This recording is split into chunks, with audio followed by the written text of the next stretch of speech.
Nissan Bulavinaka, Namaste, Noy Mori, and welcome back to another episode of Back in Time, Season 6, 2019. In today's program, we return to the year 1996 to take a look at the work behind the scenes of our sweet cart vendors. We visit one of our early childhood learning facilities and a closer look at the effects of mangrove destruction. A very popular stopover on your way to or from the bus stand would be at the Sweet Vendors Carts. We begin tonight's program at this very spot back in 1996 with Setaita Natai as she uncovers how these popular sweets don't seem to go out of season and meet some of the vendors that make it all happen.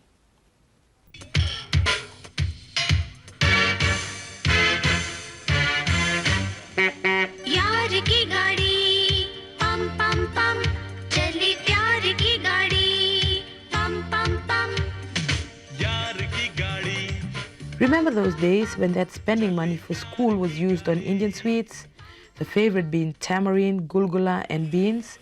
Well, even the acquired tastes of these Indian sweets by children of those days is no different from those in these days. Spending money is still being used on the same sweets. The only difference being that they are no longer sold from those carts that used to be associated with almost all the markets throughout the country. While some markets still have their allocated spots for these bean carts as they are known, the capital has done away with them. Instead, Indian sweets trading in the capital are now done from little shop-like stalls, and the owners are very much the same families who used to operate from these bean carts years ago. One such family was that of Kantilal Solanki, originally of Nabwa. Indian sweets vending has been in this family for almost 30-odd years. Like all Indian sweets business in Suba, they all started with that push cart synonymous with these sweets. Although it was a family affair then, nowadays, Kanti can afford to employ people to make these sweets. His business operates under the trading name of Green Line Candy Company, and the name holds memories for him because when he first went to Indian sweets trading, his push cart was green in color. Altogether, there are 7 people who now work for him, and this includes his wife, who also gets a salary just like the other employees. They earn $10 for 6 hours of work daily, Mondays to Friday. The thing that strikes one first when entering Mr. Solanki's kitchen is the heavy sweet smell of whatever he's cooking. At the present, it's just survival. You just survive with that, The cost of production is very high, and the labor market is very high. Since the introduction of the fixed industrial payment of $50 an hour, we small business finding it very difficult to meet the ends, plus the VAT. See, the way my business is, the VAT I am paying from my pockets, whatever from the profits actually. We can't charge the customers 2 cents extra for their 20 cents of buying, It's 7 days a week for this family, and these sweets are cooked on daily basis so that they are still fresh when sold. Mr. Solanki says, although business is slow, there is a market for Indian sweets in the country. He nets about $500 to $600. There is a market there, but the Fijian market is very saturated, It's depend upon the population. If the growth is there, the consumption will be high, then there is a chances of the expansion.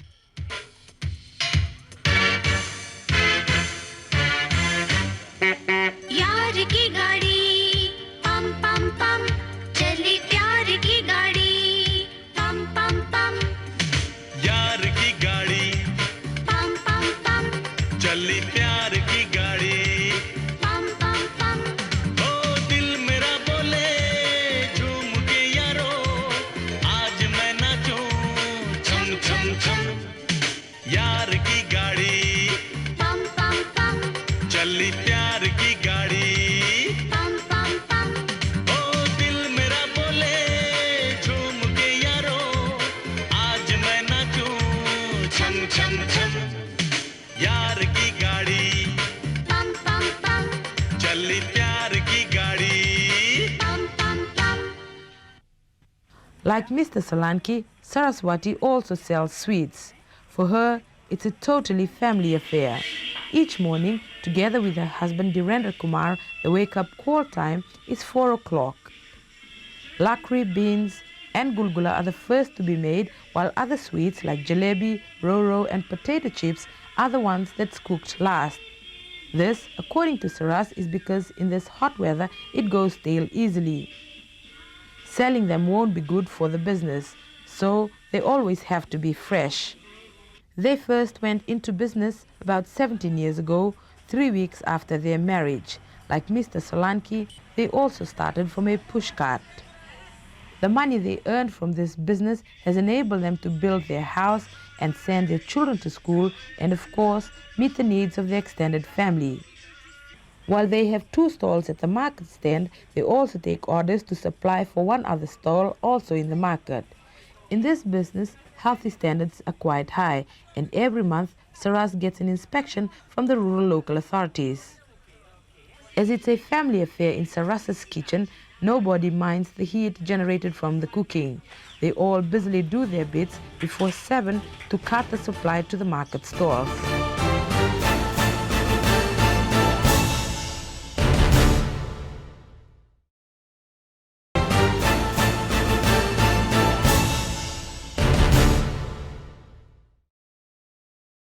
Welcome back. The normal growth and development of a human being is a lifelong process, and it is evident that the early years is the most critical. It is believed that the early years are key to molding a child's behavior. So we join Sitiveni Halofaki in 1996 as he visits one of our kindergarten centers.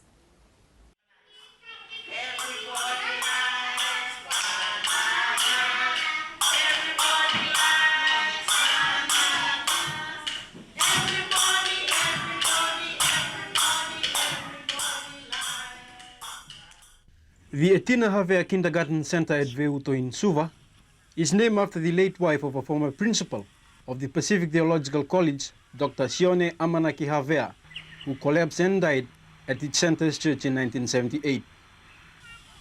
Since the Pacific Theological College is a regional institution, it was Mrs. Havea's dream that a children's play center be established to cater for Pacific Island children who've yet to reach school age. This happened in 1981, and the Etina Havea Kindergarten has been a source of knowledge, fun and friendship for young children in Suva.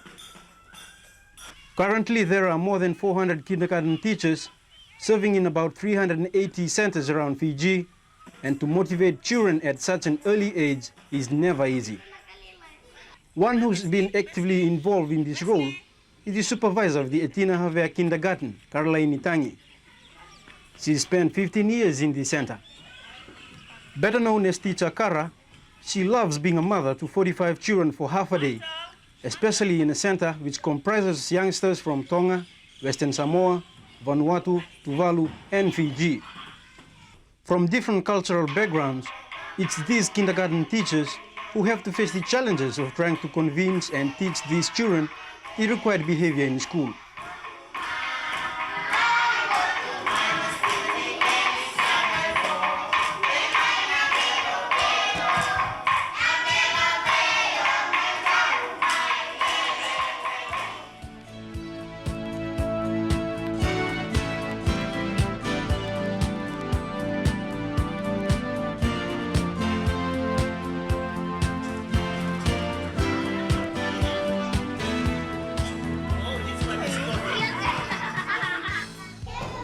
Once a child comes in at the beginning of the year, we do our best.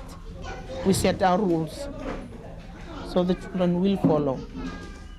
Even though there are some of the rules, it has a bit westernized, if I have to say that, because we have children from all over the Pacific and even some from other parts of the world that are in Fiji. And discipline is one of the things that we have to be very strong on, if I must emphasize that. Disciplining of the children. Even though it takes a while, not a short time.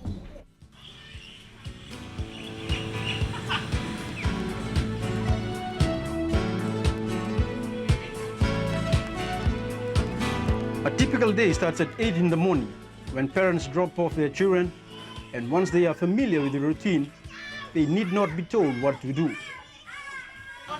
Under the caring hands of Teacher Kara and her staff, time is also allocated to share stories while they wait for others to arrive. When all are present, they normally have their morning devotion before they are released to choose whatever activity interests them. Communication is an important aspect of teaching for Teacher Kara, and sometimes she has to comfort a child by singing with them.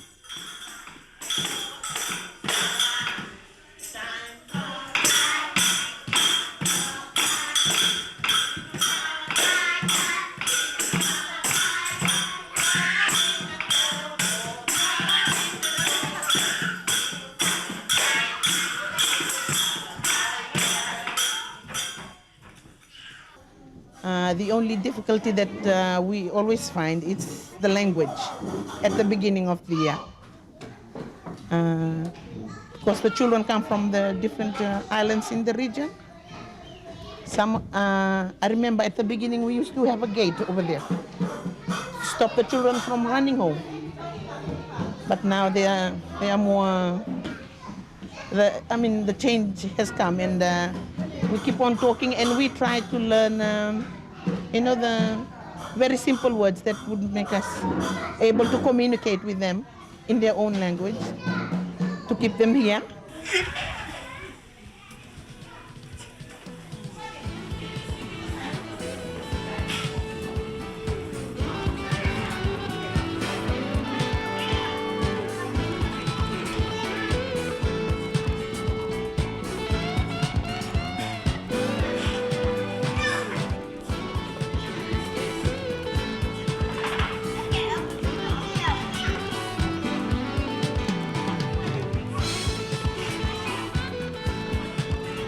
Food is vital for physical and mental growth, and the children learn to wait for one another before eating.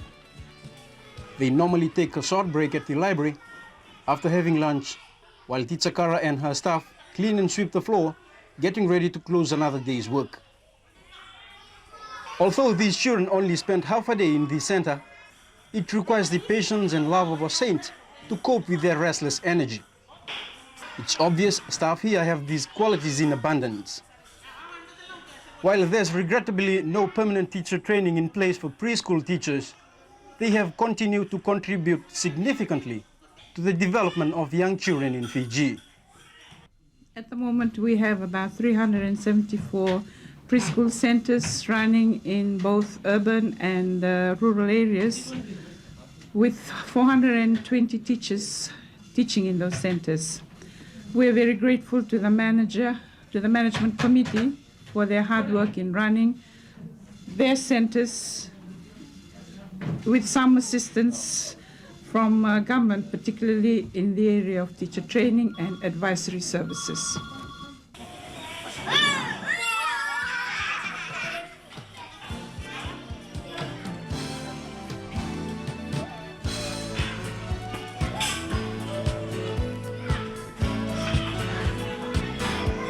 For a child lover like Mrs. Kara, she feels happy to see the progress of her students, but also feels sad knowing that someday they'll go to another school to develop more on what they've learned here at the Etina Havea Kindergarten Center.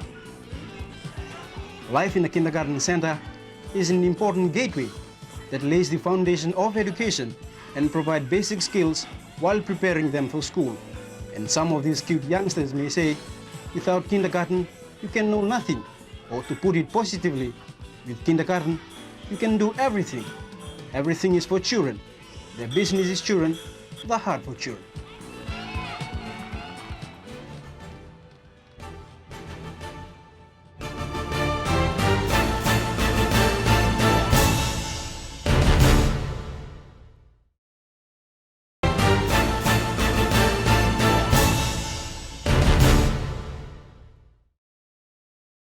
Good evening. This is our final segment for tonight's program. The threat to Fiji's mangrove forests has been increasing at an alarming rate since 1996. Unplanned developments and indiscriminate cutting and burning of mangroves are key factors that have severely damaged these resources. We join Tulsi Nandan as he takes a closer look at the effects of mangrove destruction that is severely straining our marine resources. Forests are essential for the long-term well-being of our people, our economy, and the Earth's biosphere as a whole. It's estimated that 11 million hectares of tropical forests are lost every year, signaling a severe warning of the greenhouse effect, the warming of our environment, and the rising of the sea level. Although Fiji is in an enviable position with almost 50% of our land still under forest cover, continuous indiscriminate cutting of our indigenous forests will be unsustainable. Even mangroves haven't been spared, regularly facing the brunt of massive destruction through reclamation work. Agriculture, aquaculture, and other development initiatives have forced much of the mangrove areas to be converted for so-called development. Of the approximately 42,000 hectares of mangroves Fiji has, 3,000 have already been destroyed. There's a lot of losses in as far as marine life is concerned. If we continue to cut down our mangrove, we're going to be losing a lot of mana and gari and kuka and all the other things that are associated with the mangrove forest. One of the main function of a mangrove forest is a nursery for the big fishes in the outer sea. So in preserving or conserving the mangrove forest, we're conserving all this. Another important role of the mangrove forest is the fact that it's a trap for the siltation that is carried down by the river from the inner land. There are 7 different species of mangroves, all able to thrive in intertidal coastlines and sediments that are acidic and salty, so it's quite a sturdy plant. Sadly, mangroves may not mean much to some, but to others, it's their source of food and income, building material, shelter, firewood, and a major stabilizing factor during cyclones and flooding.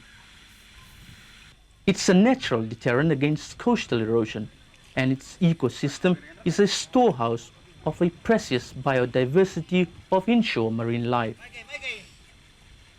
The nursery and feeding grounds provided by the mangroves for fish and shrimps makes their preservation critical, because it's very much a matter of survival or extinction.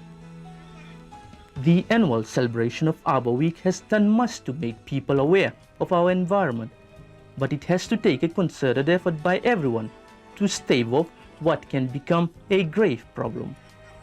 Schools have been very enthusiastic in their participation during these occasions, some of them even going to the extent of replanting arid areas that once were lush with mangroves.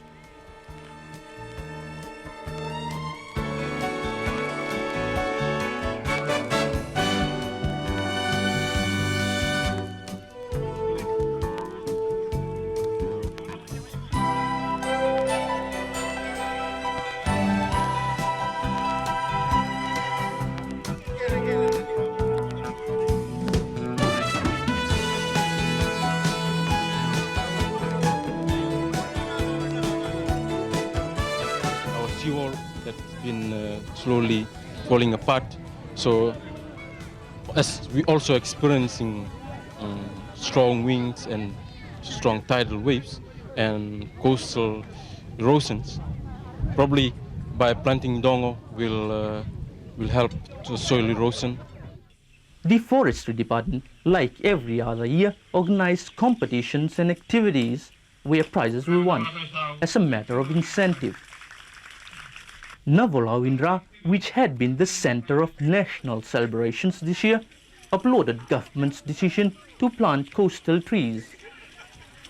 Village elders even went to the extent of declaring mangrove planting in Ra a compulsory exercise to be strictly followed by every village along the coast all the year round. As always, ornamental and fruit trees were on sale in Suva and other Arbor Day celebration centers in the country. Mangroves, yours to keep, not to destroy. That's the vision of the future. Unfortunately, we still exhibit some primitive behavior by continuing to destroy our mangroves and forests, either through carelessness or in the name of development. And that is all for this week. I hope you enjoyed the program. You can get a copy from the Department of Information, Government Building, Suva, for only $20. Stay safe and join us again same time next week as we dig more into the chronicles of history.